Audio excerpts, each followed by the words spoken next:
Hey everybody, welcome back. Today it's Wednesday. It's Wednesday all day. You're on Big Game Hunters on the Magna Search Group .tv network. Today you're here with Rory McMillan. My name's Michael Flint, and we're talking about the value of having a mentor in your life. Rory, you've had some pretty big people in your life that have motivated you to become, an entrepreneur, start your own company. What do you look for when you're picking a mentor? I look for a variety of different things. I've had a lot of bad mentors in my career too as well. I've had a lot of people holding my horse collar, really just holding me back. It's a little bit like dating before anybody gets married sometimes. Yeah, putting me in a position of failure, I think. Like I used to look up to people, and now knowing where I'm at now and what I've accomplished now and the direction I'm looking to go and the people I want to surround myself with, I sometimes look back at that, Mike, and I'm like, man, were these people really trying to help me or really trying to hold me back? I think myself, as it pertains to having some good influential people in my life, a lot of it came down to having clarity with respect to what I wanted to do or where I wanted to go. Yeah. And if you're approaching somebody that's been there and done that and can add that value to your life, I think probably the biggest thing to make sure that you're drawing as much relevant, on-point information from somebody is to know where you're going and know where you want to go, so that you could. You have to be clear, right? You have to be very clear. You have to be clear. You have to set those expectations, not just with yourself, but with the person that you're mentoring, that you're working with. And you have to be clear in terms of like, this is where I want to go. This is how I'm going to go do it. Yeah.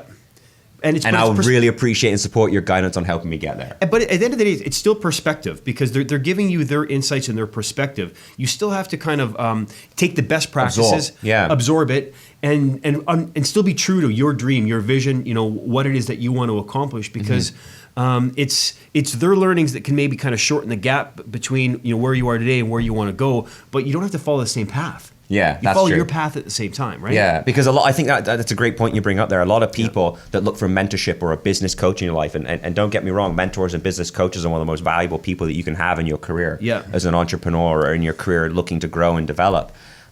Is that a lot of people they try and be like their mentor. They try and really focus on what their mentor is doing. You have to almost be yourself like a sheep. still. Yeah. You have to be yourself, right? You have to follow, work off your own intentions, work off your own goals, and really just leverage them as a way to help you get ahead in life. Well, one thing that you said, because mentorship and business coaches are there to help you. Right? They don't want to see you fail. They don't want to see you not hit your dreams or not hit your goals. They're there to help you and push you to your true potential. Yeah, and I agree with that. One of the things that you said to me, earlier on in our career together that stuck is find someone that has more horsepower than you.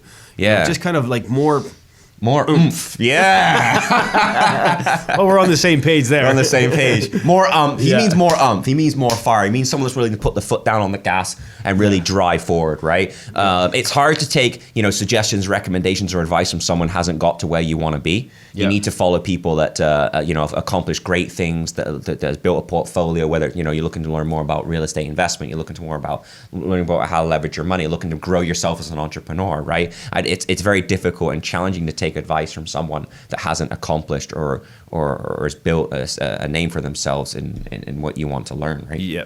Well, no, I find that most successful people, they're willing and able, and they want to help other individuals, but they have to see that you are ready to invest in yourself, that you're, that you're at that stage where you're growing, and you're hungry for knowledge. Yeah. And I think you could identify that in people that are just sponges. Like they're there, they're writing down notes at every opportunity. Yeah. And they just have that mindset. Look, I want to be a better person tomorrow than I was yesterday. Help me get there. You got to be around people that want to help you get there too, as well, right? If you go ask someone typically within the same industry or someone that's competing against you, it's going to be hard to get them to become a mentor, get them to come really coach you and train you. You have to look out to outside resources, whether it's reading books, whether it's calling your circle of influence, whether it's reaching out to key contacts that you potentially could add you value in different areas that you're willing to learn. And you think that's a good process for an individual to kind of take a step back? Okay, who are the individuals that are in my circle of influence? And you think that's a good exercise to go through before maybe zeroing in on somebody that can add more value? Yeah, I think in order to find a mentor in your career or a business coach, you have to look within your circle of influence first. Yeah. That's the first step. Because they care about you. Because they care about you. They know you. Yeah. They know your good habits. They know your bad habits. They know they've typically heard, or where you want to go in your life, and these are people that can provide you the best support. And then from there, looking to your advisors, looking to other people that have a different perspective on the way that you do things, the way that your viewpoint is, and your ambitions. Are your ambitions realistic? Aren't they realistic? So someone that can really hone in on everything that you want to accomplish, and then point you into the right direction of your coach. Right. And that's I think that's the major part of picking someone. But we'll get into that. Yeah. No, I think you're right. One of the things that I always found is the people that have added the most valuable information or course correction or direction in my life, or whatever it might be. I have to make time for them, and they have to make time for me. It's not somebody that's always available. It's someone that they're busy, they're focused. They have their own empire to run. That's they're right. They're happy to see you, but you have you still got to book in. I think sometimes if you're looking at a coach or a mentor that's always available, probably isn't going to be the best coach. Are they? Yeah, that kind of makes sense, right? That makes sense, right? They don't have enough going on. It could be a good drinking buddy, but it might not necessarily. And they're not always the leader. best coaches, right? You got to look at your circle of influence. You got to look at your family, and you got to be able to listen. I think the key thing is not get so defensive and listen to what the person's actually telling you. Yeah, that's right. And a lot of times when people take coaching or they take mentorship or they're looking to get out there, they get defensive and they think that they know it all. The worst thing that you can do is to assume that you know it all, because everyone doesn't know everything. I've caught myself in that situation before, and I thought I knew everything, but now I'm in a position where I want to learn and absorb as much information from as many people as possible, because I never know when I'm going to be able to leverage it and use it. Now, and do you think it's good to learn from a whole bunch of people, or should you have like one central individual that can add a lot of value and pay attention to like the layers and the intricacies of your own life? Yeah, well, I think if you reach out there to multiple different people when you first start, that's going to happen. You're going to pick and choose who you really want to go with. Yeah. But then I don't take information from 5 or 6 different sources. I think that's a big mistake. Yeah. I need to roll with one and take that one person as my mentor, as my coach, right? It's like if you're looking to get a lawyer, you're going to take 10 or 15 different lawyers. No, you're going to pick one. Yeah. You're going to trust their judgment, trust their expertise, and then execute it. And that's another big problem too as well, is that a lot of people get information from many different sources. How do I deal with this situation? Oh, this situation's come up. What are your thoughts on it? You know what I mean? When you first start it, but they don't have context, but then they don't never know and it's all pardon my French, it's all over the place, right? It's like I said, it's very important to make sure that you focus on one source and you're committed to that source. I also I like to figure out their habits. Like people that I look up to. It's one thing to get advice to them. It's another thing to be able to kind of take a step back and see how they structure their week. Whether it's time for myself, or time for their family and friends, or like balancing that work-life balance. We throw that out a lot, but sometimes it's more like work-life integration, because you want to make sure that you can get it all done and not miss anything, but still have time to grab a beer, shoot a puck, or kick a ball or do whatever you need to do. So how was mentors affected you throughout your early part of your career, Mike, or now in your mid to late part of your career? Well, I think how has mentorship affected your growth? It's really opened up.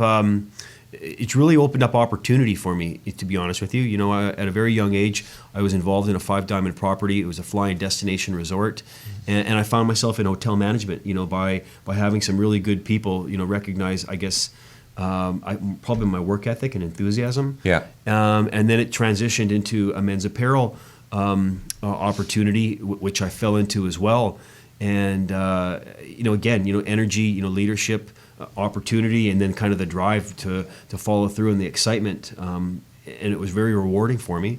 And I would use this opportunity to work at Magna Search Group as another career path that once that door was open, I found a little bit of a home, and I love it. Yeah. I love it. As much as we throw at everyone, they still love it. Yeah. But, definitely you came in, you absorbed the information. There's certain things you agree, certain things you disagree with, I'm sure. But you always followed one source. You always followed one commitment, right? Yeah. And I think you made your mind up to yourself to I'm going to stick towards that. I'm going to commit towards that. I'm going to focus. I'm going to own it. I'm going to become an expert in it. And I've read quite a few articles. They say it takes 10,000 hours to be an expert in anything that you do. If that's a 40-hour work week, that's 4.5 years.